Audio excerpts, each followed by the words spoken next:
नमस्ते साथियों, बहुत बहुत आशीर्वाद। आज एक वीडियो में ये वीडियो वैष्णवी पर दे रहा हूँ, जो हमारी परम प्रिय पृथ्वी पर दिव्य अर्धांगिनी है,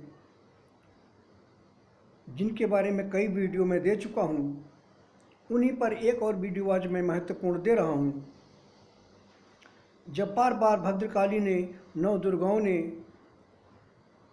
हमारे मिलन पर बाधा पहुंचाई और अवरोध प्रकट कर रही थीं, तब हमने वैष्णवी से कहा कि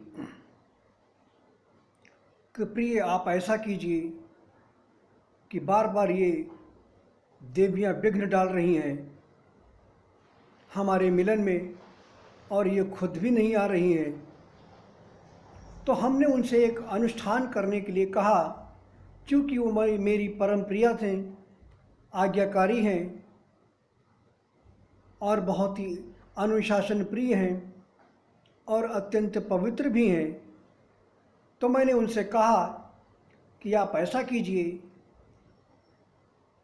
कि जो दुर्गा का बीज मंत्र है, ओम ऐं ह्लीं क्लीं चामुंडाय विच्चय, इस बीज मंत्र का मैंने उनसे 27 लाख मंत्रों के अनुष्ठान का मैंने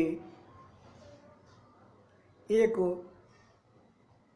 संकल्प प्रक्रिया पर काम करना शुरू किया।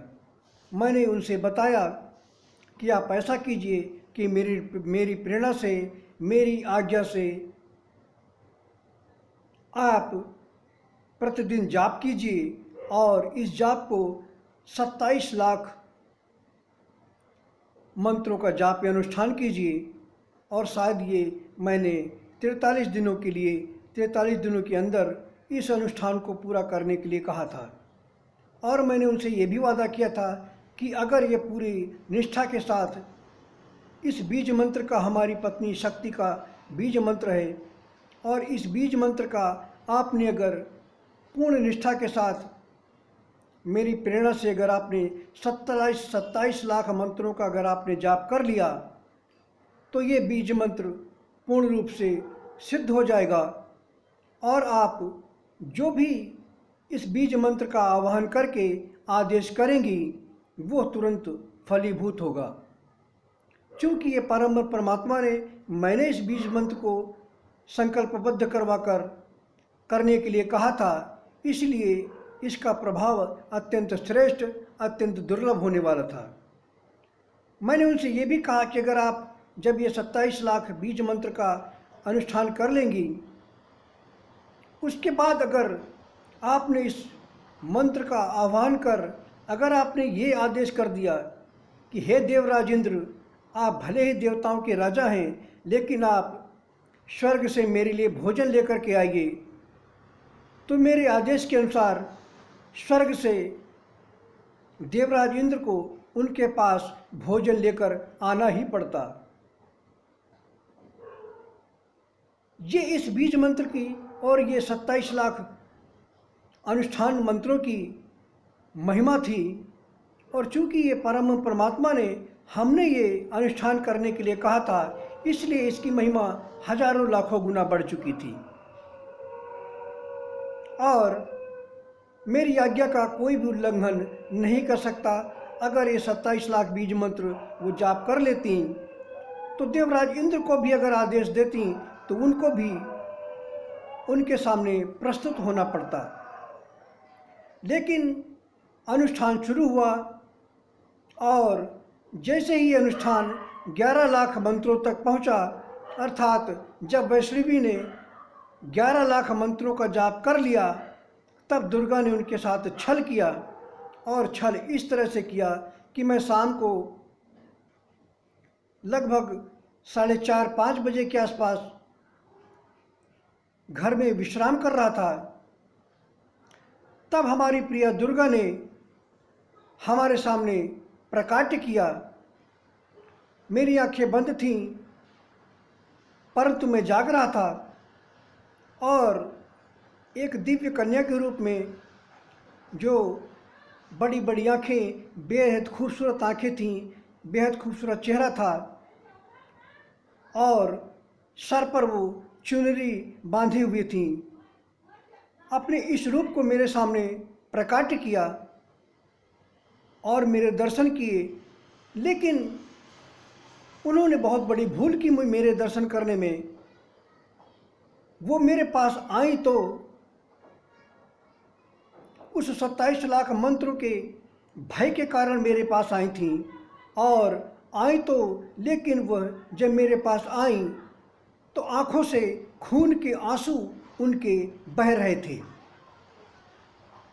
जब देवी दुर्गा हमारे पास आई, रात शाम के लगभग 5 बज रहे थे, आंखें में बंद कर चिंतन कर रहा था। उसी समय एक दिव्य कन्या के रूप में, जो बेहद खूबसूरत और बड़ी बड़ी आंखें थीं और चुनरी वो सर पर लपेटे हुए थीं, जैसा कि उनको सजाया जाता है।